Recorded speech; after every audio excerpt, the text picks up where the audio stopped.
olamiz. Ozgina Prezidentimizning qarorlari bo'yicha yangi ishchi o'rinlar tashkil etish 2024-yildagi 9-yanvardagi qarorlari 7-sonli qarorda shu 2024-yilda yangi ishchi o'rinlarini tashkil etish va aholi bandligini ko'maklashtirish dasturi to'g'risida. Bu dasturda shu ishchi o'rinlar yaratish to'g'risida aytib o'tilgan. Mahallada va ishsiz qolganlarni ishlar ta'minlash maqsadida shu dasturni o'ylab chiqarilgan. Bu dasturda ko'proq mahallada ishsiz qolganlarni ish bilan ta'minlash ko'zda tutilgan. Bu yerda har xil turdagi ish nima deydi? Ishchi o'rin yaratishga spiskaligi bor. O'sha spisak bo'yicha kimga kerak bo'lsa agar ishchi o'sha anaqadan tanlab olish haqqi bor. Bizda Mirobod va Yashnobodda anaqasi mahallalari bizda ko'rib chiqilgan, anaqasi berilgan. Biz ham bankimizga ulab qo'yishgan. O'sha maqsadda ishchi o'rinlar yaratishga. Agar sizlarga ishchilar kerak bo'lsa, o'sha yerdan o'sha spiskani bizga olib berishimiz mumkin. O'sha yerdan qarab chiqishlaringiz mumkin. Xuddi shunaqa kredit berish to'g'risida ham shu masalada ham ko'rib chiqilgan. Hozirgi kunda o'sha prezident 312-sonli qarori bo'yicha kredit ajratilyapti. Ya'ni imtiyozli kreditlardan bittasi, ya'ni unda 100 million so'mga fondda kafilligi olinish kerak bo'ladi, ya'ni tadbirkorlarni qo'llab-quvvatlash kompaniyasini. Undan tashqari qolgan 200 million so'mga garant taqdim qilish kerak bo'ladi. Shunda kreditimiz 100 million so'm 24%, qolgan 200 million so'm 26% dan bo'ladi. Oddiy kreditimiz bilan solishtirganda nima farqi bor deyishinglar mumkin. Oddiy kredit bilan solishtirsanglar, hozir sizlar 300 million so'mga garov taqdim qilishinglar to'g'ri kelib qoladi. Bundan tashqari yana kredit foiz stavkamiz ham unga nisbatan yuqori, ya'ni 28% dan qilib belgilangan. Ya'ni hozirgi misol uchun ishchi o'rin yaratib, ya'ni faoliyatinglarni kengaytiraman deydigan bo'lsanglar, o'sha imtiyozli kreditdan foydalanishinglar bemalol mumkin. Bundan tashqari yana agar o'sha ishchi o'rin qo'shimcha ishchi o'rin yaratadigan bo'lsanglar, loyiha bo'yicha 1dan 3 donagacha ishchi o'rin yaratsanglar, 1% stavkasiga tushirib beriladi. Ya'ni 24 dan 23 ga avtomatik o'zgartiriladi. Agar 5 va undan ortiq ishchi o'rin yaratadigan bo'lsa 2%, 10 va undan ortiq ishchi o'rin yaratadigan bo'lsanglar 3% gacha foiz stavkasi tushirib beriladi. Xuddi shu yo'nalish bo'yicha, ya'ni hozirgi o'zi uchrashuvimizning asl maqsadi birinchi boshlanishi bank o'ziga tegishli bo'lgan masala muammolar bo'ladigan bo'lsa bemalol murojaat qilishinglar mumkin. Shu masala muammolarni bemalol ko'rib chiqamiz. Undan tashqari ikkinchi etapi ham borki, ya'ni nafaqat bank, balki bankdan tashqari bo'lgan faoliyat doirasida uchrab turgan muammo, masalalar, hal bo'lmayotgan masalalar bo'ladigan bo'lsa, ularni ham murojaat sifatida etsanglar bo'ladi. Ularni ham kerakli o'sha instansiyalarga murojaat qilgan, san murojaatinglarni yetkazgan holatda shu masalalarni hal qilishga yordam beramiz.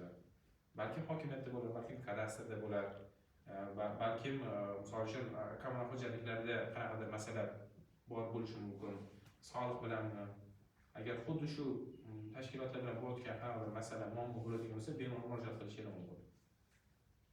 Uni ham ko'rib chiqib, ya'ni o'sha instansiyalarga san murojaatlarni yuborib, hal qilishga yordam beramiz. Yana yangi aksiya bo'lyapti. Bizda bankimizning 15 yilligiga munosabat bilan 15 ta malibu o'ynalmoqda. U to'g'risida hozir oldimizga qisqacha tushuntirib beradi.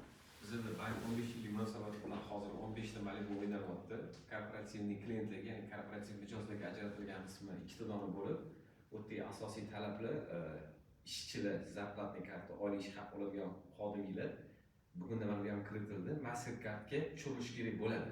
Ilgari Humoga Uzcard qilayotgan bo'lsanglar, xodimlarga Mastercard ochtirib, oyligini tushirib tursanglar, $150 xarajat qilinadi. Xarajat deganda oplata, internetdan to'lov yoki magazinlarda bu narsa xarid qilsanglar hisoblanadi. Kartadan kartaga pul o'tkazish yoki summa kartadan bu kartaga dollar o'tkazish konversiyalar bu operatsiya amalga oshirmaydi, hisoblanmaydi.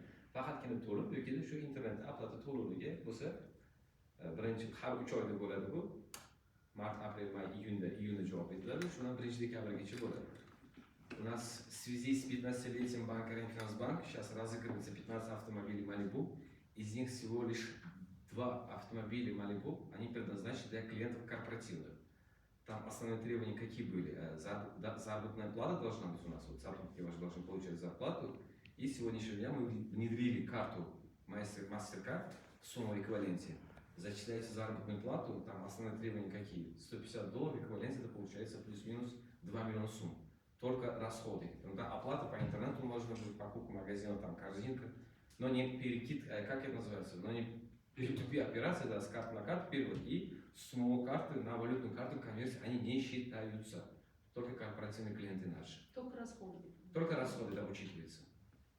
И каждая транзакция это учитывается. С И марта плюс месяца это началось. В эквиваленте $15 ежемесячно у нас акции идет, $1,5 миллиона на электронный кошелек будет зачисляться. Не только автомобиль Malibu, там $15 получается 200 тысяч в эквиваленте. 200 тысяч потратить, например, на корзинке, там купить что-нибудь, уже автоматом получается участник акций. Каждый месяц можно будет заработать или выиграть $1,5 миллиона сумм на ваш электронный кошелек. Зарплата открывается карта зарплатный MasterCard, зачисляется зарплаты и все. А дальше уже по вашему усмотрению. Хотите? Сотрудник наш может быть? Да, Сотрудник, да, естественно. который получает заработную плату. 2 миллиона это получается Malibu, 200 тысяч это получается ежемесячная премия, Ежемесячно. $1,5 миллиона, да. Но это тоже разыгрывается вместе со всеми этими клиентами, как бы это уходит. До 1 декабря. Да, можно будет вместо обычного УСКА и ХУМО заработной платы ЖС, который открывается, может MasterCard или там есть самого, вы можете с него зарплата будет туда попадать, или же если у вас старая карта MasterCard, вы можете его тоже воспользоваться. Она тоже Только она не зарплатная будет, как обычно. физическое лицо будет. С зарплатной карты можете перекинуть туда на MasterCard и с этого расходуйте, потому что везде проходит Sizlarga ham MasterCard. oliy karta bo'lishi shart emas, o'zingiz jismoniy shaxs bo'lib qatnashsanglar bo'ladi. O'zingiz nomli karta ochtirasizlar, MasterCarddan to'liq amalga oshiruvsizlar, korporativ klient bo'lib firmalarga yutmaysizlar, o'zingizlar nomingizga yutaverasizlar. Bu faqat korporativ klient oila olib yo'llarga emas, jismoniy shaxslarga ham 10 bitta ajratilgan. U yerda navbat shans ko'proq, faqat shu talabi $150 dan ko'proq xarajat qilsanglar bo'ldi, o'sha avtomatdan. Квартал, учойда. Minimum. Я mana misol uchun 150. bugun ochtirib $150 xarajat qildinglar, bo'ldi, o'sha avtomat участникка aylanverasizlar. Да, просто я имею в виду, чем больше транзакций, больше шансы шансов выиграть. выиграть. Это получается, нужно всех сотрудников зачислять на Мастер. Если у них есть на ВСБ MasterCard, или те, кто хотят участвовать? По зарплатным проектам можно будет, да, их зачисление на MasterCard.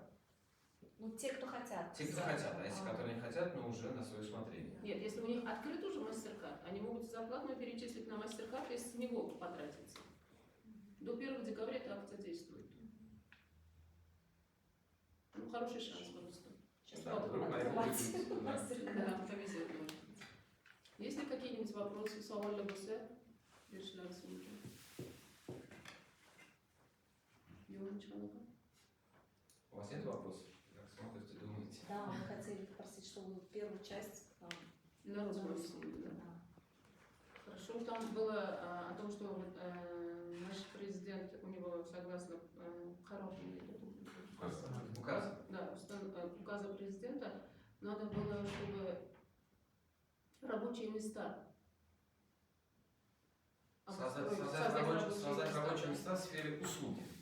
услуги. Это просто к нам присоединили Махалю, Мирабадска и Яшнабадска. У них есть там список, те, которые не работают в Махалях, чтобы обустроить их работать. Из-за этого мы просим клиентов, если у них есть свободные места, если вам нужны какие-то сотрудники, с этого списка как бы вы можете выбрать и обустроить. Чтобы не было, как говорится, безработных. И Махале же, вы знаете, какой народ там, как бы, те, которые не работающие, это как можно было бы обустроить. Только в этом смысле была первая часть. Если у вас есть какие-то эти, мы можем список предоставить. Рабочие места, если Мы скажем, как вакансии какие-то, если у вас есть. Мы скажем, Что-то там обустроить для работы махаленских этих жителей. Понятно. Есть еще какие вопросы? Слова для Спасибо большое.